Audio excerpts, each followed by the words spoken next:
The sun was a brutal hammer, beating down on Caleb's back as he guided the ancient tractor through the cotton field. Dust devils danced in the distance, swirling like restless spirits across the parched earth. Each rotation of the wheels sent up a fresh cloud of red dust that coated his skin, gritty against the sweat that trickled down his forehead. He squinted, the sun reflecting harshly off the rows of cotton bolls, their white fluff promising a harvest that felt further away than ever. He'd been up since before dawn, fueled by strong coffee and the gnawing worry that always settled in his stomach these days. The bank was breathing down their necks, the threat of foreclosure hanging over the Rivers family farm like a storm cloud. He gripped the steering wheel tighter, the metal hot beneath his calloused hands. This land, his family's legacy, couldn't be lost. Not on his watch. He finally cut the engine, the sudden silence deafening after the tractor's roar. He climbed down, his joints protesting with pops and creaks that mirrored the aging equipment. He ran a hand over the coarse bolls, the soft cotton a stark contrast to the rough reality he faced. Back at the house, the aroma of Mama's fried chicken usually filled the air, but tonight, a quieter, less celebratory scent of beans and cornbread hung heavy. Sarah, his younger sister, set the table with a practiced weariness that belied her 12 years. His father, Samuel, sat slumped at the head of the table, his face etched with lines of fatigue. "How was the field, son?" Samuel asked, his voice raspy. Caleb hesitated. It's coming along, Pa." He knew the truth was written all over his face. The yield was down, the soil depleted. The silence stretched, broken only by the clatter of silverware. Mama, her eyes holding a deep well of resilience, offered a small, encouraging smile. "We'll make it through, baby. We always do." But Caleb saw the worry in her eyes, the same worry that mirrored his own. After dinner, he lingered at the table, tracing the worn grain of the wood with his finger. "Pa," he began, his voice barely a whisper. Maybe we should talk to someone. About a loan. Or selling a piece of land." Samuel's head snapped up, his gaze hardening. "Selling? This land ain't for selling, Caleb. Your granddaddy built this farm with his own 2 hands. It's in our blood." Caleb knew the story by heart. His grandfather, a man of quiet dignity and unwavering faith, had carved this farm out of the Mississippi wilderness after returning from the war. He'd instilled in Caleb a deep respect for the land, a sense of belonging that ran deeper than the roots of the oldest oak tree on the property. He remembered sitting on his grandfather's knee, listening to stories of struggle and triumph, of resilience in the face of adversity. "He always said this land was more than just dirt, Pa. It's who we are." "Exactly," Samuel said, his voice softening slightly. "And we don't give up who we are, son. We fight." Caleb looked out the window, the moon casting long shadows across the fields. The dust still lingered in the air, a reminder of the hard work and the uncertain future. He saw not just the cotton fields, but the ghosts of generations past, their dreams buried deep within the soil. Dreams he was now tasked with keeping alive. He knew, with a certainty that settled deep in his bones, that he would do whatever it took to protect this land, to honor his family's legacy. Even if it meant facing a future that felt as barren and unforgiving as the parched Mississippi earth. The summons. The official-looking letter arrived on a Tuesday, tucked into the mailbox alongside seed catalogs and a crumpled advertisement for discount fertilizer. Caleb recognized the county seal immediately, a knot tightening in his stomach. He ripped it open, the crisp paper tearing too easily under his trembling fingers. "Summons to appear," the heading declared in stark, official print. The words blurred, and he had to blink hard to refocus. Alleged violation of Section 47B, subsection 9, pertaining to irrigation regulations. He carried the letter to the porch where his father, Samuel, sat mending fishing nets. Samuel's brow furrowed as he read, the lines around his eyes deepening with worry. "Irrigation? But we've always followed the guidelines." His voice was raspy, worn from years of working the land and worrying about its future. "Maybe it's a mistake," Caleb offered, but the hope felt fragile even to his own ears. He knew mistakes rarely happened in their favor. Samuel sighed, handing the letter back. "We'll have to go. Can't ignore a summons." He rubbed his calloused hands on his worn overalls. "Probably just some paperwork mix-up." But his eyes held a shadow of doubt that mirrored Caleb's own fear. The county courthouse loomed large and imposing against the clear morning sky. Inside, the air was thick with the smell of old paper and stale coffee. Caleb felt a wave of anxiety wash over him as he and Samuel took their seats in the crowded courtroom. The wooden benches were hard and unforgiving. Judge Thompson entered, his black robes billowing behind him like a gathering storm. He settled heavily into his seat, his gaze sweeping across the room with an air of disdain. When Caleb's name was called, he felt a shiver run down his spine. "Caleb Rivers," Judge Thompson intoned, his voice booming through the courtroom.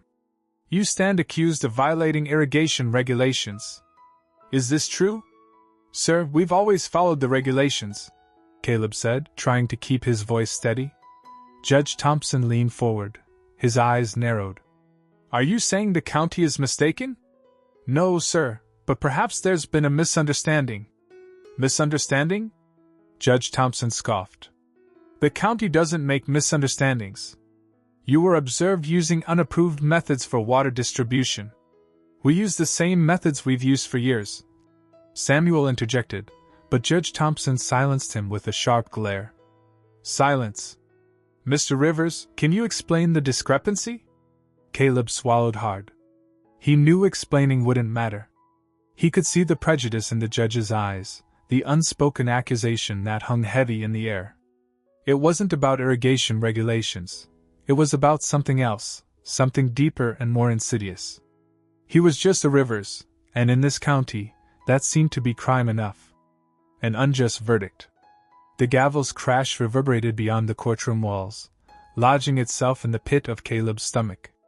Judge Thompson, his expression an unyielding mask, pronounced, "Considering the presented evidence and the plaintiff's documented hardship, the court finds Caleb Rivers responsible for negligence resulting in property damage. A penalty of $15,000 is levied." $15,000. The sum echoed, a stifling weight pressing down. The color fled Caleb's face. It was a year's worth of toil and hope. His father's hand clenched his knee, a vice of worry. His mother's trembling grasp sought his. He hadn't been convicted of malice, only oversight. A human fallibility. Yet, the penalty felt designed to break them. A ripple of disbelief, a hushed swell of protest, swept through the room.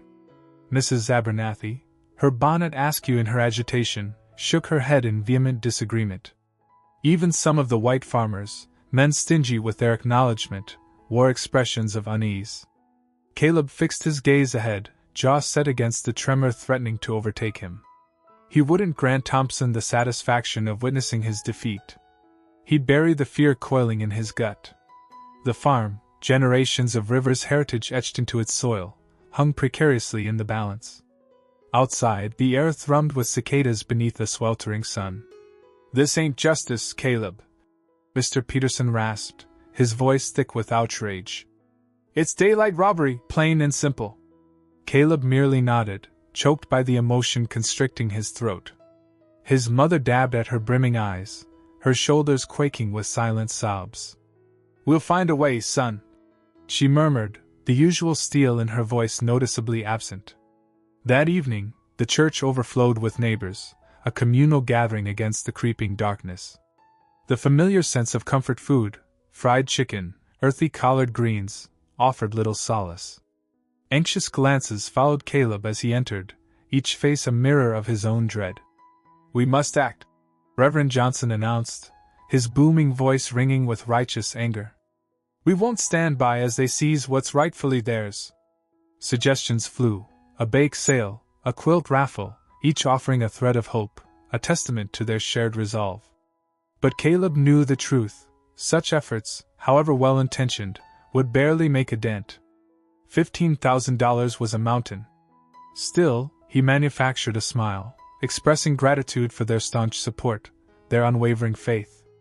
Later, walking beneath a canopy of stars towards the darkened farmhouse, a profound despair settled upon him. The cricket's chorus seemed to amplify his anguish, a somber lullaby. He surveyed the fields, the slender corn stalks swaying in the gentle night breeze. This land was more than property. It was an extension of his soul, a legacy etched into his very being. He pictured his father's weathered hands, his stoic presence. He envisioned his mother's tireless devotion, her enduring spirit. He couldn't allow them to lose everything. He refused. But the path forward seemed impossible, a labyrinth of obstacles designed to ensure his failure. How to fight a system so fundamentally opposed to his success? Whispers on the wind. The digital wildfire started small. A tweet here, a shared post there. Then, a small blog picked up Caleb's story, framing it as another instance of systemic injustice. The spark caught. Soon, #Justice for Caleb was trending, a relentless stream of outrage and support flooding the internet. Caleb, slumped on his porch swing, watched the numbers climb on his phone screen, a hollow ache in his chest. $15,000. It may as well have been $1 million. Each click, each retweet, felt like a phantom weight, pressing down on him.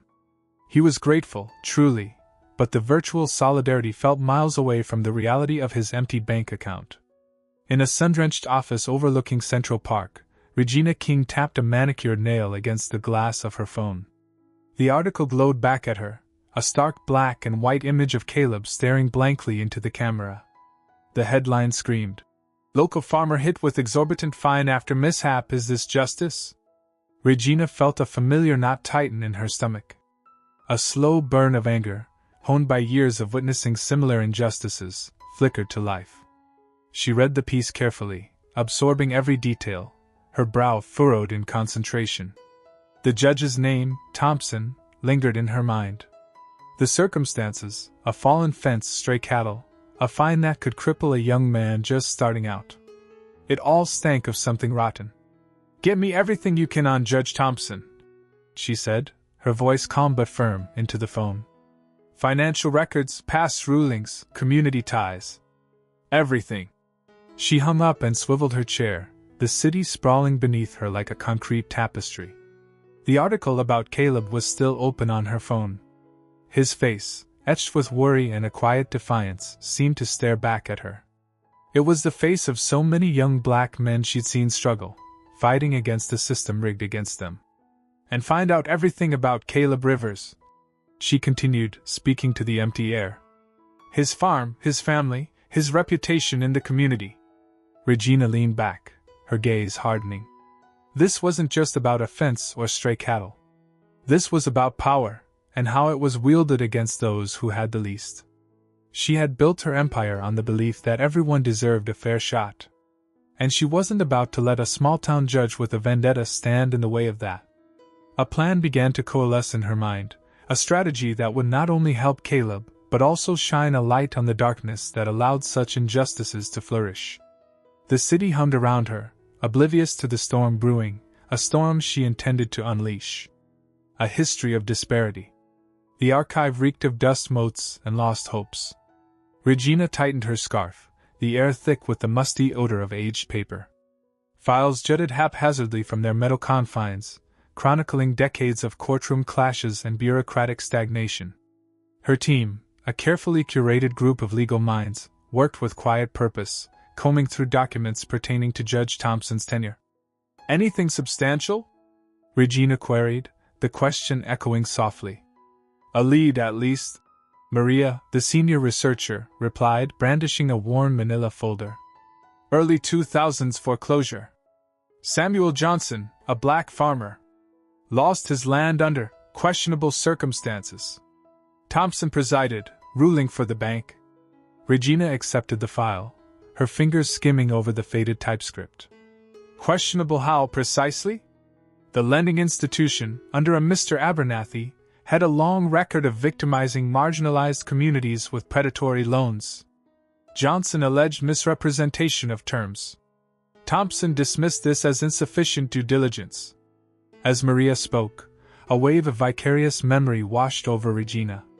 She envisioned Johnson, a man etched with sun and labor, pleading before a cold Judge Thompson, his voice lost in the courtroom's sterile atmosphere.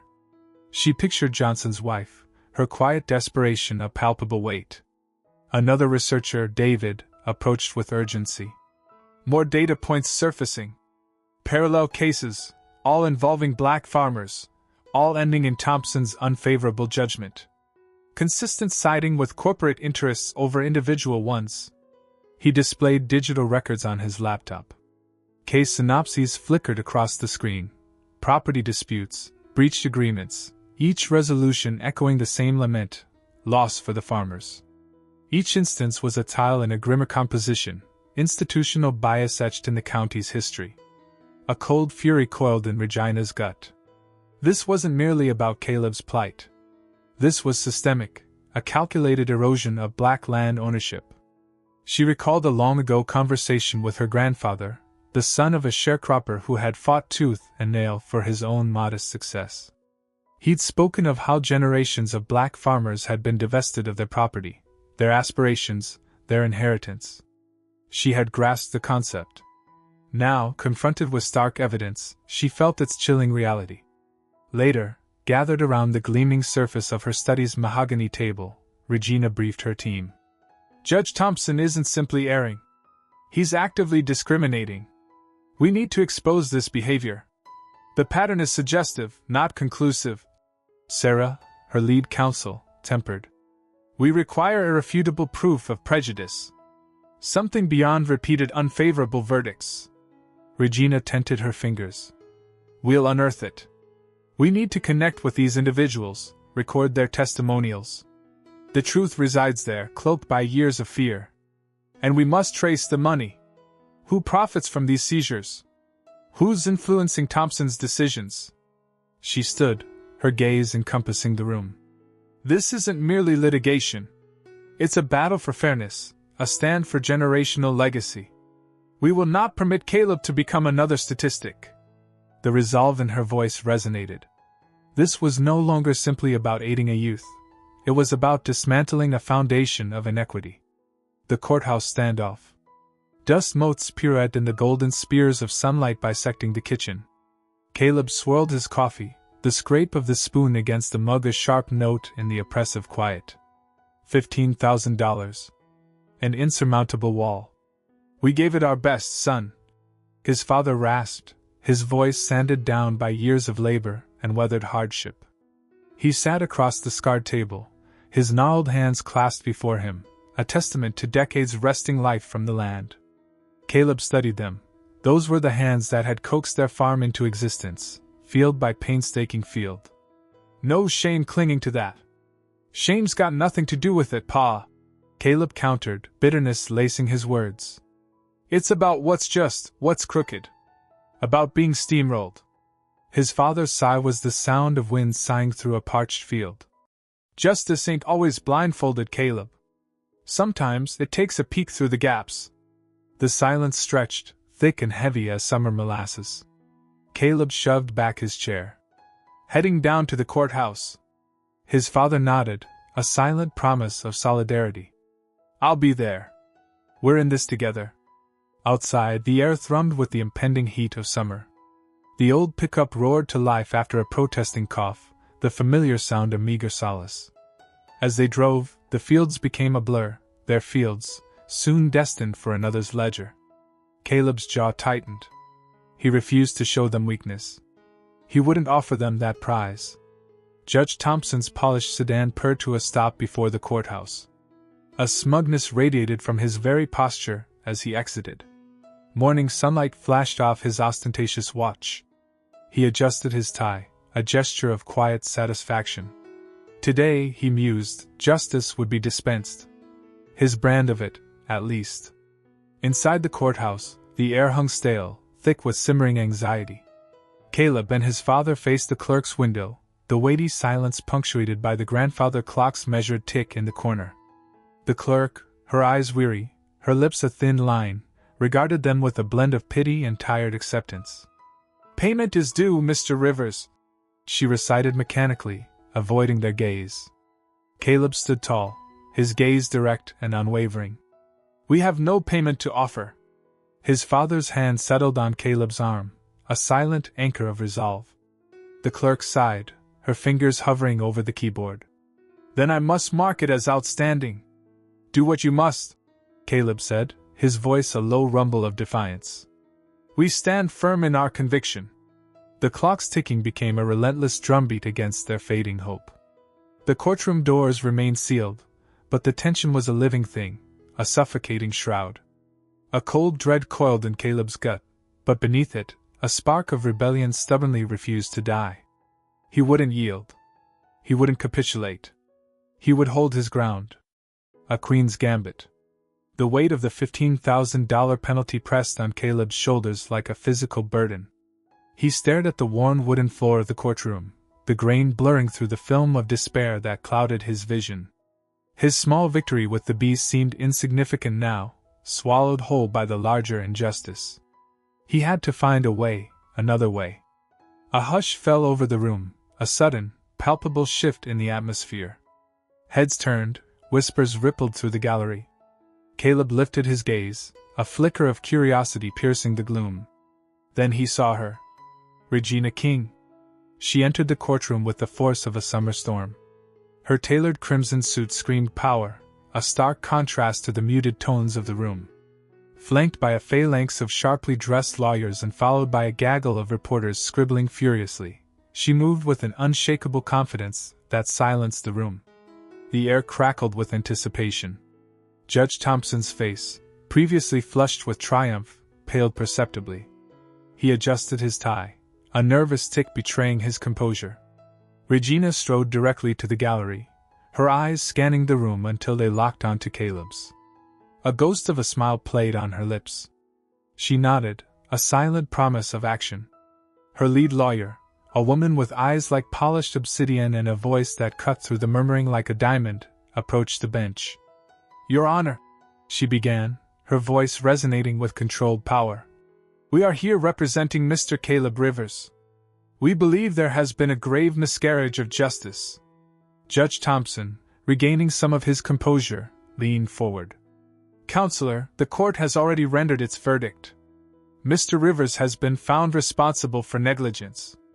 With all due respect, Your Honor, the lawyer countered, her tone unwavering. We have reason to believe that the court's decision was influenced by factors beyond the presented evidence. She paused, letting the words hang in the air. The reporters scribbled even faster. Then she dropped the bomb. We have compiled a detailed report outlining a pattern of discriminatory rulings by this court against African American farmers in this county. We have documented cases, testimonies, and financial records that demonstrate a clear bias. She gestured to an assistant, who placed a thick stack of documents on the clerk's desk. The courtroom erupted. Judge Thompson's face was now the color of ash. He pounded his gavel, but the sound was swallowed by the rising tide of noise. He stammered, attempting to regain control, but his authority was crumbling before his eyes. Regina watched the scene unfold, her expression unreadable. She had played her gambit, and the consequences were already rippling through the room. Caleb, watching her, felt a surge of hope mixed with disbelief. He hadn't known such a thing was possible. He didn't know what would happen next, but for the first time since entering the courtroom, he felt like he wasn't alone. He had an ally, a formidable one, fighting for him. Justice served? Regina moved with resolve, her heels a staccato beat against the courthouse floor. The clerk's gaze shot up as a thick stack of bills landed on the counter, $15,000 erasing Caleb's debt in an instant. From the back, Caleb watched the impossible happen, the tension in his chest slowly dissolving. The farm was safe. At least for now. As the clerk meticulously sorted the cash, Regina pivoted to face the assembled crowd, reporters, onlookers, and supportive neighbors. Her voice, resonating in the high-ceilinged room, sliced through the hushed atmosphere. Payment has been rendered against a preposterous financial penalty. But this is not justice. Justice requires accountability. A beat of silence hung in the air. Therefore, effective immediately, we are initiating a lawsuit against Judge Thompson for abuse of power and his clearly prejudiced application of the law. We will fight for redress for Caleb and, more importantly, a systemic overhaul to ensure this never happens again. A collective intake of breath swept the room. Hope, fragile and unfamiliar, flickered in Caleb's heart. In addition, Regina continued, her eyes encompassing every face, I announced the establishment of the Rivers Family Legacy Foundation. Its singular purpose will be to provide both legal and financial bulwarks for black farmers battling similar injustices. We will pursue equity in agriculture one case, one family at a time. The announcement detonated through the town. Before dusk, the community was alight with renewed vigor. In the square, a spontaneous celebration erupted, music, laughter, a joyous cacophony that banished the recent gloom. People offered food, shared stories, and showered Caleb with heartfelt congratulations. Standing beside Regina, a lightness bloomed within him. He was no longer alone in this fight. News of the legal action and the foundation spread to the state capitol like a shockwave. Within hours, Judge Thompson was sidelined, placed on administrative leave pending a full inquiry. The news crashed over Caleb, a wave of relief exceeding the first. The system, once an unyielding monolith, was yielding. Later, as the revelry waned and the music softened, Caleb discovered Regina beneath the ancient oak in the square. Approaching with trepidation, he began. Miss King, I don't know how to properly express my gratitude. Regina turned, her smile radiating warmth. Call me Regina, Caleb. And gratitude isn't what I am after. This is about justice. About forging a future where such situations are just an ugly memory. Her gaze drifted across the now tranquil square. The war rages on, but today, we won a significant victory. Seeds of hope. The courtroom air still vibrated with the echoes of the verdict, but Caleb already tasted the bitter tang of uncertainty. $15,000, enough to drown his family under a wave of debt, yet somehow, the sum felt less crushing than the soul-deep weariness that had gripped him before Regina King materialized. We're going to challenge this, Caleb, Regina declared in the courthouse hallway, her voice a resonant bomb against the clamor. But we're not just contesting a fine, we're constructing a future. Now, settled in a chair across from her in her ultra-modern office, the Arctic blast of air conditioning a sharp contrast to Georgia's sweltering humidity, Caleb listened as Regina unfurled her vision for the Rivers Foundation. We'll furnish legal defense for black farmers battling wrongful foreclosures, conduct workshops in sustainable agriculture, and forge a cooperative to guarantee equitable compensation for their yields. She detailed, her eyes ablaze with the same fierce energy that had magnetized Caleb. A fragile spark of optimism flickered within Caleb, tenacious as a weed pushing through asphalt. This is beyond anything I dared hope for. Regina leaned in, her gaze unwavering. This extends far beyond your individual case, Caleb. You've become a symbol of a larger injustice. We intend to leverage this platform to amplify the voices that have been systematically suppressed. And so they did. Under Regina's astute guidance, Caleb found himself addressing civic gatherings, appearing on local broadcasts, even testifying before a congressional panel. He recounted stories of his father, his grandfather, of the land that had nurtured his kin for generations. He spoke of biased lending practices, the dearth of resources, the insidious erosion of black-owned farmland that plagued the South. His voice, once faltering, now throbbed with conviction. The $15,000 still loomed, a shadow lurking at the periphery, but the Rivers Foundation began to gather speed. Donations started as a trickle, then surged into a torrent. Volunteers enlisted. Lawyers offered their assistance without charge. Caleb glimpsed the resignation etched on the faces of other black farmers, but he also discerned a glint of something more powerful: faith. One evening, weeks later, Regina drove Caleb back to his property. The atmosphere hummed with the aroma of freshly tilled soil and honeysuckle blossoms. They strolled toward the back 40, a field Caleb had abandoned to weeds, his spirit too withered to plant. Let's remedy that, Regina proposed, indicating a mound of seed packets. Heirloom tomatoes, collard greens, okra, varieties ideally suited to Georgia's climate. Side by side they knelt, the cool, damp earth yielding beneath their touch. Caleb demonstrated how to space the seeds, how to cradle them gently in the soil. The sun began its descent, painting the firmament in vibrant strokes of scarlet and gold. As they labored, their quietude was companionable, broken only by the drone of crickets and the faint whisper of the wind through the trees. Caleb studied Regina, her face dusted with dirt, her brow creased in concentration. He saw not just a woman of immense wealth, but an advocate, a comrade, a confidant. A revitalized sense of purpose swelled within him, surpassing anything he'd experienced since his father's passing. These seeds represented more than just crops. They were seeds of promise, sown in the rich soil of resilience and resolve. They were a vow carried on the breeze that the Rivers family, and black farmers across the nation, would not only survive but flourish.